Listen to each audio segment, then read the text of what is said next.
Shalom, Assalamualaikum warahmatullahi wabarakatuh. Om Swastiastu, Namo Buddhaya, salam kebajikan. Terima kasih atas kesempatan. Baiklah, kami dari kelompok 9 akan memaparkan materi mengenai Pancasila sebagai paradigma pembangunan, mata kuliah Pancasila dengan dosen pengampu Bapak Dr. Irfan LB Kaunang, SSMU.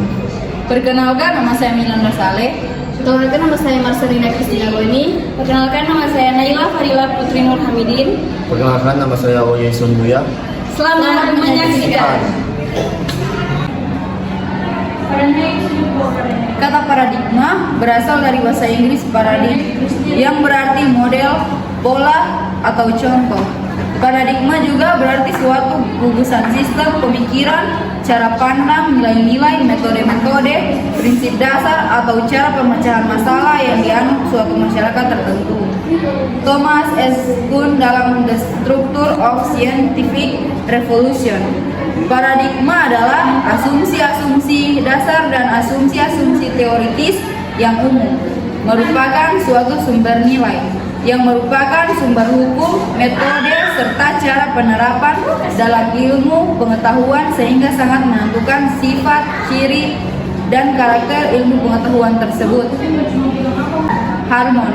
Paradigma adalah cara mendasar untuk memahami, berpikir, menilai, dan melakukan yang berkaitan dengan sesuatu yang khusus tentang realitas. George Reiser.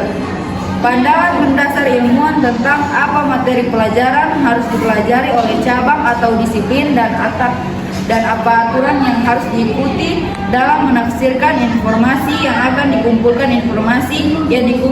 dalam menanggapi isu-isu ini.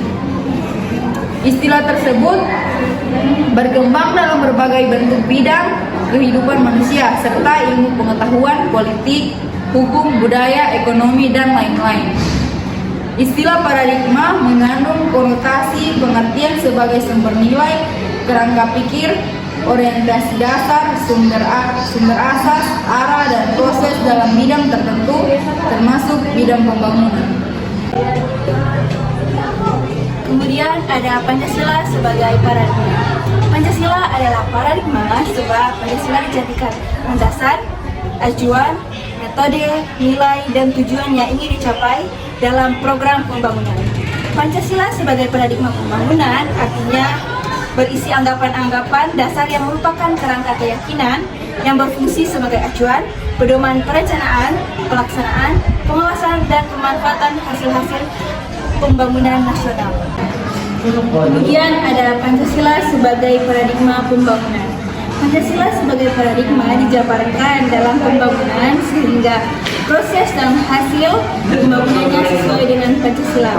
Misalnya yang pertama, pembangunan tidak boleh bersifat pragmatis, pembangunan tidak boleh bersifat ideologis, pembangunan harus menghormati HAM, pembangunan dilaksanakan secara demokratis, dan pembangunan diprioritaskan pada pencipta taraf minimum keadilan sosial.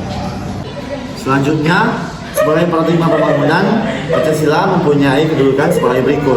Yang pertama, sebagai cita-cita bangsa Indonesia, sebagai jiwa bangsa, sebagai moral pembangunan, dan sebagai dasar negara Republik Indonesia. Sistem dan kebijakan ekonomi merupakan salah satu faktor penentu yang memengaruhi keberhasilan pembangunan nasional.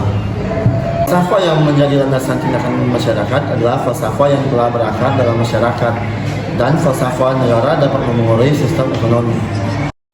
Pancasila sebagai paradigma pembangunan ekonomi demi memenuhi kebutuhan ekonominya sekelompok masyarakat atau bangsa memiliki pemikiran dan cara yang berlainan sehingga memberi corak tersendiri terhadap sistem perekonomian yang dijalankan. Secara garis terhadap beberapa tipe sistem ekonomi di dunia: 1.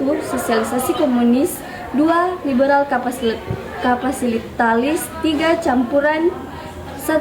Liberal kapitalis, USA atau MB, pemikiran faktor produksi oleh individu, mekanisme pasar adalah kompetisi, pengaruh pemerintah kecil. 2.